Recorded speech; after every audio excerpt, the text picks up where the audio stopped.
तो आज हिस्ट्री में हम पढ़ेंगे साइमन कमीशन कब भारत आया और नेहरू रिपोर्ट। ठीक है ना। तो चलो करते हैं शुरू। भारत में साइमन कमीशन कब पहुंचा? आपका 3 फरवरी 1928 को पहुंचा। अभी साइमन कमीशन था क्या आखिर, पहले ये समझ लो। ये जो साइमन कमीशन, इसको हम क्यों कह रहे हैं? अब देखो, अंग्रेज़ों ने जब 1919 का भारत सरकार अधिनियम लाए थे ना अंग्रेज, तो उन्होंने बोला था कि 10 साल के बाद यानी कि 1929 में हम इसकी समीक्षा करने के लिए कि ये कितना अच्छा रहा 1919 का जो भारत सरकार अधिनियम था, और जो भारतीय हैं वो लोग स्वशासन के लिए कितना तैयार हैं, इन सब की जांच पड़ताल एक रिपोर्ट बनाने के लिए हम एक कमीशन या कमेटी भेजेंगे इंग्लैंड से इंडिया। कब? 1929 में। लेकिन 1929 से 2 साल पहले ही कह सकते हो आप, 1927 में ही उन्होंने एक कमीशन बना दिया, नवंबर 1927 में, जिसको नाम देगा भारतीय विधिक आयोग या इंडियन स्टैट्यूटरी कमीशन। इस कमीशन क्या है? कुछ लोगों का ग्रुप है, उनको इंडिया भेजा है इस चीज़ को स्टडी करने के लिए। और जो कमीशन था, इसके 7 सदस्यों में से सारे के सारे गोरे थे, कोई भी भारतीय नहीं था इसमें। ठीक है ना। यही कारण था, अभी बताऊंगा इसका क्या इम्पैक्ट पड़ा जब ये भारत आए। और जो इस कमीशन था, इसके जो हेड थे, आपके अध्यक्ष थे, उनका नाम जॉन साइमन था, इसीलिए इसको साइमन कमीशन भी कहा गया फेमस तौर पे। ठीक है ना। और जब ये भारत आया, भारत पहुंचा कब? 3 फरवरी 1928 को। तो इसका जगह जगह पर इसका विरोध किया गया। क्यों किया गया भाई? एक तो तुम यहाँ पे आ रहे हो, हमारा जो भारतीय हैं उनके लिए ये देखने की भाई हम अभी स्वशासन के लिए तैयार हैं कि नहीं है, मतलब सेल्फ गवर्नमेंट के लिए तैयार हैं या नहीं हैं। और जो हमारी गवर्नमेंट में गवर्नेंस में चेंजेस होने चाहिए, वो सारी स्टडी करने आप आ रहे हो। कमीशन आ रहा है इंग्लैंड से, और जो कमीशन है इसमें एक भी भारतीय नहीं है। मतलब आप हमारे लिए रूल्स बना रहे हो, हमारे लिए गवर्नेंस में चेंज कर रहे हो, लेकिन हमारा ही व्यक्ति उसमें एक भी नहीं है। तो ये तो गलत बात है ना। इसीलिए इसका जब ये भारत आया था तो इसका बहुत ज़्यादा विरोध हुआ था। अब देखो, इसका काम ये था, जैसे मैंने आपको बताया कि जो भारत में उत्तरदायी सरकार की स्थापना कहाँ तक उचित है, जो हम सेल्फ गवर्नमेंट मांग रहे थे ना, तो ये कहाँ तक ठीक है, इसकी जांच पड़ताल करने के लिए साइमन कमीशन को यहाँ भेजा गया था। और ये जांचने के लिए कि भारतीय इसके लिए तैयार हैं कि नहीं है। मतलब अगर हम भारतीयों को ऐसा दे देते सेल्फ गवर्नमेंट, तो वो इस चीज़ को संभाल पाएंगे या नहीं संभाल पाएंगे, इस चीज़ की स्टडी करने के लिए साइमन कमीशन को भारत भेजा गया था। ठीक है ना। अब उस टाइम पे जो देखो, सेक्रेटरी ऑफ स्टेट, मैंने बताया था आपको, जैसे भारत है, भारत में आपका वाइसरॉय बैठा है, और यहाँ इंग्लैंड में एक कैबिनेट मिनिस्टर होता था जिसको सेक्रेटरी ऑफ स्टेट बोलते थे हम। ठीक है ना। भारत सचिव, ये इससे कॉन्टेक्ट में रहता था। तो जो सेक्रेटरी ऑफ स्टेट है उस टाइम कौन था जब साइमन कमीशन भारत आया? लॉर्ड बर्कनहेट था। इसका ये कहना था कि भाई जो भारतीय लोग हैं ना, इसका ये कहना था कि जो भारतीय लोग हैं वो अपने लिए समझ रहे हो ना, कोई भी संवैधानिक आपका मतलब गवर्नेंस में क्या क्या चेंजेस होने चाहिए, इस तरह का कोई मतलब एक योजना बनाने में असमर्थ हैं। मतलब हम लोग ऐसी कोई योजना नहीं बना सकते जो सर्वमान्य हो। उसको पता था कि जो है भारत में आपकी कांग्रेस है, मुस्लिम लीग है, तरह तरह के धर्म और पंथ हैं, तो ये एक दूसरे की बात कभी नहीं मानेंगे। ये एक ऐसी योजना नहीं बना पाएंगे भारत में लागू करने के लिए जो सर्वमान्य हो। लॉर्ड बर्कनहेट का ही मानना था, और इसने कहा इसीलिए हमने एक अंग्रेजों से भरा हुआ दल साइमन कमीशन भारत भेजा है भारतीयों के लिए कानून बनाने के लिए। ऐसा मानना था लॉर्ड बर्कनहेट का। ठीक है ना। अब देखो, जब साइमन कमीशन भारत आया तो उसने सारी चीज़ें स्टडी की कि क्या क्या क्या चीज़ें हैं, और इसकी रिपोर्ट को प्रकाशित कब किया गया? 1930 में। ठीक, 1930 में किया गया। इसकी मुख्य जो आपकी रिकमेंडेशंस थी, जो इसने कहा था कि ऐसे ऐसे चेंजेस होने चाहिए, वो मैंने यहाँ पे लिख दी हैं। उसमें से क्या करके हम देखते हैं क्या चीज़ें। ठीक है। पहला देखो, एक तो सेंटर में होगा चीज़ें, सेंट्रल गवर्नमेंट होती है ना, अभी एक स्टेट गवर्नमेंट्स होती हैं अभी के हिसाब से परिप्रेक्ष्य में देखें हम। तो जो आपका सेंट्रल गवर्नमेंट है और जो स्टेट गवर्नमेंट्स है, उस टाइम पे क्या आपका केंद्र या सेंट्रल और प्रोविंसेस होते थे या प्रांत। ठीक है ना। दो जगह पे अलग अलग तरीके की गवर्नमेंट चलती थी। तो साइमन कमीशन ने कहा जो प्रांत हैं उसमें उत्तरदायी शासन सरकार गठित की जानी चाहिए। अब उत्तरदायी सरकार मैंने आपको पहले ही बताया, आंसरेबल गवर्नमेंट माने जैसे कि गवर्नमेंट को डिसीजन ले रही है तो वो आंसरेबल हो। जैसे अभी क्या होता है, जैसे हमारा लोकसभा है, ठीक है, लोकसभा में अगर कोई मंत्री आपका, किस सरकार ने कोई रूल बनाया या कोई रेगुलेशन बनाया, कोई नियम बनाए, और उससे कुछ गलत घटना हो जाती है, कुछ भी होता है, उस रूल का इम्पैक्ट जो भारतीयों है उसमें होता है, तो वो उत्तरदायी होंगे, उनको आंसर देना पड़ेगा कहाँ पर, कि ऐसा क्यों हुआ, कैसे हुआ, वगैरह वगैरह। वो आंसरेबल होंगे कहाँ पर? लोकसभा में। ठीक है ना। वो आंसरेबल एक तरह से लोकसभा, और लोकसभा मतलब कि वो जनता को एक तरीके से आंसरेबल है। लेकिन इनके समय पे ऐसा कुछ नहीं था। मतलब वो अपने मन से करते थे सारी चीज़ें, कुछ भी हो जाए, तो वो कहीं पे वो किसी को आंसरेबल नहीं होते थे। तो इन्होंने कहा कि जो प्रांत हैं आपके, वहाँ पर जो है आंसरेबल गवर्नमेंट या उत्तरदायी सरकार आपकी बननी चाहिए, साइमन कमीशन ने कहा है। ठीक है ना। उसके बाद जो केंद्रीय विधानमंडल के सदस्य हैं, जैसे केंद्रीय नहीं, यहाँ पर प्रांत हैं, तो जो यहाँ के सदस्य हैं इनको चुना जाना चाहिए। किससे? जो यहाँ पर सदस्य हैं, आपके प्रांतों में सदस्य बैठे हैं, इनके द्वारा अप्रत्यक्ष तौर पर। कैसे? जैसे अभी राज्यसभा का चुनाव होता है ना, जैसे राज्यसभा के मेंबर्स हम कैसे चुनते हैं? राज्यसभा में कभी आप वोट देने जाते हैं कि हम राज्यसभा का इलेक्शन है, वोट देने जा रहे हैं? नहीं जाते ना। उनके वोटिंग में हिस्सा कौन लेता है? जो आपकी विधानसभाओं के सदस्य हैं, जो हमारे राज्यों के विधानसभाओं के सदस्य हैं, वो आपका राज्यसभा के चुनाव में हिस्सा लेते हैं। तो वो अप्रत्यक्ष हो गया ना, हमने विधानसभा के आपके मेंबर्स चुने, उन मेंबर्स ने जाके आपका राज्यसभा के मेंबर्स चुने, तो अप्रत्यक्ष हो गया, इनडायरेक्ट हो गया, डायरेक्ट नहीं रहा वो। अप्रत्यक्ष होंगे हम डायरेक्ट, सॉरी अप्रत्यक्ष होंगे हम इनडायरेक्ट, ठीक है ना। तो इन्होंने कहा इसके अकॉर्डिंग जो केंद्रीय विधानमंडल में बैठे हुए लोग हैं उनको चुनेंगे कौन? प्रांतीय विधानमंडलों के सदस्य अप्रत्यक्ष रूप से। प्रत्यक्ष तो होगा नहीं, क्योंकि समझ रहे हो ना। अगला, अब इन्होंने कहा यहाँ पर तो उत्तरदायी बना तो कहा इन्होंने प्रांतों में, लेकिन कहा केंद्र में उत्तरदायी सरकार बनाना भी उचित नहीं है, इसके लिए भारतीय तैयार नहीं है, ऐसा इन्होंने रिकमेंडेशन दी साइमन कमीशन में। अब देखो, जैसे कि मैंने कहा था कि जो बर्कनहेड था आपका सेक्रेटरी ऑफ स्टेट, इसने ये कहा था कि भारतीय इस काबिल है ही नहीं कि वो अपनी गवर्नमेंट कैसी चलनी चाहिए उसके लिए क्या बनाए, योजना बना पाए, इसके वो काबिल ही नहीं है।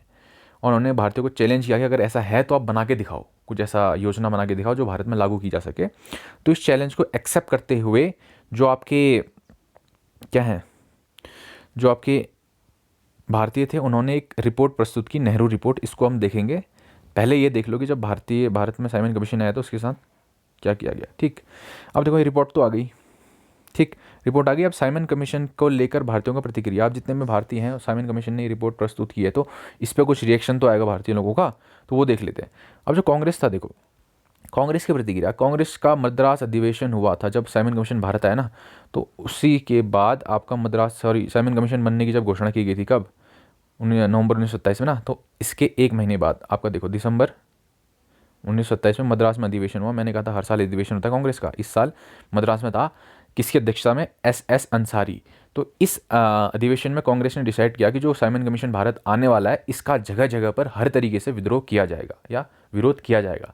विरोध करने का कारण, भैया तुम हमारे लिए रूल्स एंड रेगुलेशंस बना रहे हो, योजनाएं बना रहे हो और हमें ही उस कमेटी में शामिल नहीं कर रहे हो, सबसे बड़ा रीज़न, ठीक है।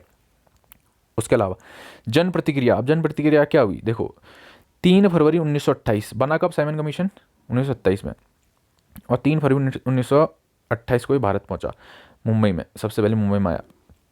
कहाँ से आया? शिप वगैरह से आया, ठीक है। जब ये मुंबई में पहुंचा तो जगह जगह पर हड़तालें और जुलूस निकाले गए कि साइमन आप गो बैक के नारे लगाए गए, साइमन गो बैक, हमें नहीं चाहिए, मतलब वगैरह वगैरह जो भी है, हड़तालें वगैरह आपकी आयोजित की गई। उसके अलावा इसका हर जगह जहाँ भी गए काले झंडे दिखाकर इसका विरोध किया गया, ठीक है ना। अब देखो विरोध हो रहा था, इस विरोध में अब जो विरोध हो रहा है साइमन कमीशन का, यहाँ पर क्या होगा, देखो कुछ नए नेता उभर कर आएंगे। जैसे कि इस आपका आंदोलन था, इसमें कुछ युवा नेता जो हैं वो उभर कर आए थे, बहुत ही फेमस नेता जो हैं आपके, जैसे जवाहरलाल नेहरू, सुभाष चंद्र बोस। इसी जो विरोध था साइमन कमीशन का, इसी के बाद ही काफ़ी फेमस हो गए थे उभर कर, इनकी एक राजनीतिक जो आप कह सकते हैं पर्सनैलिटी है वो बाहर आई थी उभर के इसी विद्रोह के बाद, ठीक है। अब विद्रोह हो रहा है तो भाई पुलिस प्रशासन कुछ तो करेगा। पुलिस मतलब मैं क्या किसी की बात कर रहा हूँ? ब्रिटिश की बात। वो कुछ ना कुछ तो करेंगे ही ना। तो विद्रोह हो रहा था तो पुलिस प्रशासन ने क्या किया? पुलिस प्रशासन ने किया भाई, विद्रोह को ख़त्म करने के लिए लाठीचार्ज। और जो विद्रोह था इसकी कमान संभाल रहे थे लाहौर में कौन? लाला लाजपत राय। और इतना भयंकर आपका लाठीचार्ज हुआ कि लाला लाजपत राय आपके घायल हो गए, और इतनी बुरी तरह घायल हो गए कि 17 नवंबर 1928 को उनका निधन हो गया। संघर्ष बोला था ना मैंने, और उसके बाद में फिर भगत सिंह वगैरह ने हत्या भी कर दी थी, जैसा कि मैंने पिछले लेक्चर में बताया था आपको, ठीक है। अब देखो जैसे कि मैंने आपको बताया था, बर्कनहेड जो था उसने आपको चैलेंज किया था इंडियंस की कि अगर आप काबिल हैं तो भैया ऐसी योजना बना के दिखाओ जो सर्वमान्य हो भारत में और अप्लाई की जा सके। इसी को एक्सेप्ट करते हुए जो भारतीय हैं उन्होंने एक रिपोर्ट प्रस्तुत की, नेहरू रिपोर्ट। अब नेहरू रिपोर्ट क्या है? जो ये रिपोर्ट बनाने के लिए आपका कमेटी बनाई गई थी ना भारतीयों के लिए, उसके हेड थे आपके नेहरू। कौन? मोतीलाल नेहरू, जवाहरलाल नेहरू नहीं, मोतीलाल नेहरू। इसीलिए उसने जो रिपोर्ट प्रस्तुत की उस कमेटी ने, उसको नेहरू रिपोर्ट कहा गया, ठीक। तो ये नेहरू रिपोर्ट के बारे में पढ़ लेते हैं थोड़ा बहुत। ये तो मैंने बताया कि चैलेंज किया था, तो भारतीयों ने मोतीलाल नेहरू की अध्यक्षता में अगस्त 1928 में अपनी रिपोर्ट प्रस्तुत की, जिसे नेहरू रिपोर्ट कहा गया। इसको नेहरू रिपोर्ट कहा गया। ये नेहरू रिपोर्ट क्या है? इन्होंने जो भारतीय, हमने ये अंग्रेज़ों को बताया कि ये चीज़ें भारत में होनी चाहिए, हम सक्षम हैं कि हम अपने लिए योजनाएं बना सकें, और हमारी योजना ये है। एक पेपर में लिख के दी, और उस पेपर को कहा गया नेहरू रिपोर्ट। नेहरू रिपोर्ट क्यों कहा गया? क्योंकि जिस कमेटी ने वो नेहरू रिपोर्ट फाइनल की थी, वो रिपोर्ट फाइनल की थी, उसके अध्यक्ष कौन थे? आपके मोतीलाल नेहरू थे, ठीक है।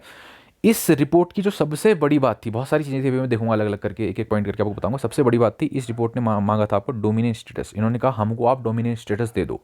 अब जो डोमिनेंट स्टेटस है ना, इसका मतलब समझो ये है क्या? इसका मतलब है कि भैया अंग्रेज जो आप चले जाओ अपने, मतलब आप जाओ भारत में, भारतीय शासन करेंगे, आपके अंडर करेंगे, लेकिन यह है dominate status, not complete independence. इन्होंने कंप्लीट इंडिपेंडेंस की मांग अभी भी नहीं की है नेहरू रिपोर्ट में भी।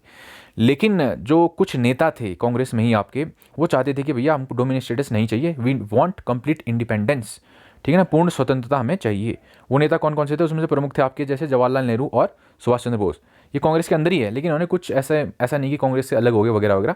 इनकी डिमांड थी कि भाई आप डोमिनेट स्टेटस मत मांगो, पूर्ण स्वतंत्रता मांगो।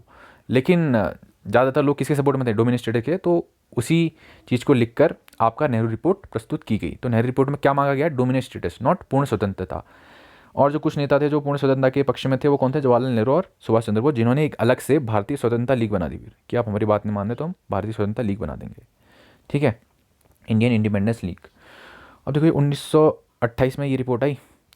अब ये लोग जब नहीं मान रहे थे, जवाहरलाल नेहरू और सुभाष चंद्र बोस, तो इन्होंने कहा ठीक है भाई, आप सीनियर हमसे, मोतीलाल नेहरू आपकी बात मान लेते हैं और अंग्रेजों को 1 साल का समय देते हैं। 1 साल का मतलब 1929 तक। अगर इन्होंने 1929 तक डोमिनेट स्टेटस दे दिया हमें, तब तो बहुत बढ़िया। लेकिन अगर नहीं दिया तो हम 1 साल के बाद इनसे कंप्लीट इंडिपेंडेंस की मांग करेंगे, ठीक है। और 1 साल गुजरा, अंग्रेज़ों ने कुछ नहीं सुनी इनकी, ठीक है।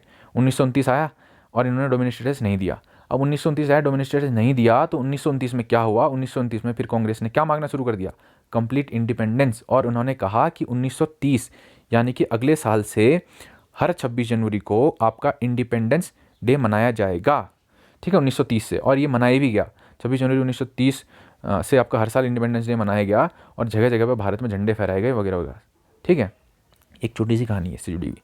यही कारण है कि हम 26 जनवरी को मनाते हैं, ठीक, उस डेट को कॉमेमोरेट करने के लिए, श्रद्धांजलि देने के लिए एक तरीके से, ठीक है। अब देखो जो नेहरू रिपोर्ट थी, इसकी मुख्य बातें क्या थी वो देख लेते हैं। अब जो नेहरू रिपोर्ट थी, सबसे पहली बात तो मैंने जैसे आपको बताया, इन्होंने डोमिनेट स्टेटस की मांग की थी, ठीक है। उसके अलावा उन्होंने कहा जो सांप्रदायिक निर्वाचन प्रणाली थी ना, जो आपका मैंने बताया था, आपका 1919 में क्या शुरू किया था उन्होंने, सेपरेट इलेक्टोरेट। सेपरेट इलेक्टोरेट क्या था कि आपका एक क्षेत्र में अगर मुस्लिम बहुल इलाका है वो, तो उसमें जो प्रत्याशी खड़े होंगे सिर्फ मुस्लिम ही होंगे, मतलब जो कैंडिडेट्स हैं वो मुस्लिम ही खड़े होंगे और उनके लिए वोट भी जो उस क्षेत्र में मुस्लिम है वही देंगे।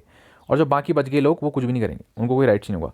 तो नेहरू रिपोर्ट ने कहा, ये ध्यान रखना कि जो नेहरू रिपोर्ट है इसको मुस्लिम लीग ने भी आपका समर्थन दिया है, समझ रहे हो ना, ये सिर्फ कांग्रेस का नहीं है, इसमें जो विभिन्न प्रकार के आपके दल हैं उन्होंने भी इसको समर्थन दिया। इसका मतलब जो मुस्लिम लीग थी कहीं ना कहीं ये मान गई थी कि भैया जो आपका सांप्रदायिक निर्वाचन है इसको ख़त्म कर दिया जाए, मतलब सेपरेट इलेक्टोरेट की बात की थी ना हमने कि जिस उस चीज़ को ख़त्म कर दिया जाए।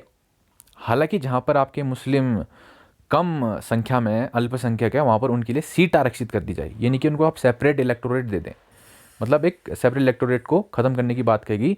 और ये कहा गया कि जहाँ पर आपकी जो मुस्लिम जनसंख्या और अल्पसंख्यक है वहाँ पर उनके लिए सीट आरक्षित कर दी जाए, ना कि उनको सांप्रदायिक निर्वाचन प्रणाली के अंदर रखा जाए, ठीक है।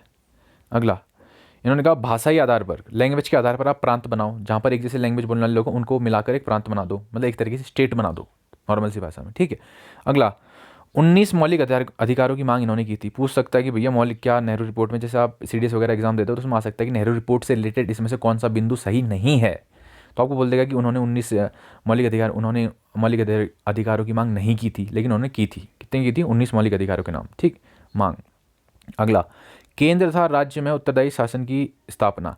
अब जो आपके साइमन कमीशन आया था उसने बोला था सिर्फ प्रांतों में आपकी उत्तरदायी शासन की स्थापना हो, केंद्र में नहीं। लेकिन जो नेहरू रिपोर्ट है उन्होंने क्या कहा, केंद्र में भी और राज्य में भी आपकी उत्तरदायी शासन की स्थापना की जाए, ठीक है, आंसरेबल गवर्नमेंट, रिस्पॉन्सिबल गवर्नमेंट एक तरीके से। और पूर्णतः धर्मनिरपेक्ष राज्य की स्थापना हो, जो आपका भारत बने वो धर्मनिरपेक्ष बने, किसी एक धर्म का ना बने, ठीक है। बहुत अच्छी बात बोली गई इसमें, इसका मतलब है। अब जो कार्यपालिका आपकी वो विधानमंडल के प्रति उत्तरदायी हो, जैसे कि मैंने आपको बताया कि आंसरेबल किसको होगी, विधानमंडल होगी ना, जो आपकी संसद होती है या आपका जो विधान परिषद है जहाँ पर लोग बैठते हैं चुनकर आते हैं, उसके प्रति आंसरेबल हो आपका कार्यपालिका, ठीक है। भारत में एक प्रतिरक्षा समिति, एक उच्च न्यायालय और एक लोक सेवा आयोग की स्थापना हो, ये भी इसकी डिमांड थी, ठीक है ना। तो मुख्य बिंदु मैंने नेहरू रिपोर्ट के लिख दिए हैं, यही चीज़ें सारी चीज़ें नेहरू रिपोर्ट में थी। तो आपसे प्रश्न ऐसे बनेगा कि नेहरू रिपोर्ट के बारे में निम्न में से कौन सा कथन सही नहीं है या कौन सा स्टेटमेंट सही नहीं है, इस तरह के प्रश्न बनते हैं, ठीक है ना। तो ये था आज का वीडियो, इसको देखो समझो और समझ नहीं आ रहा है तो कुछ पूछ लेना।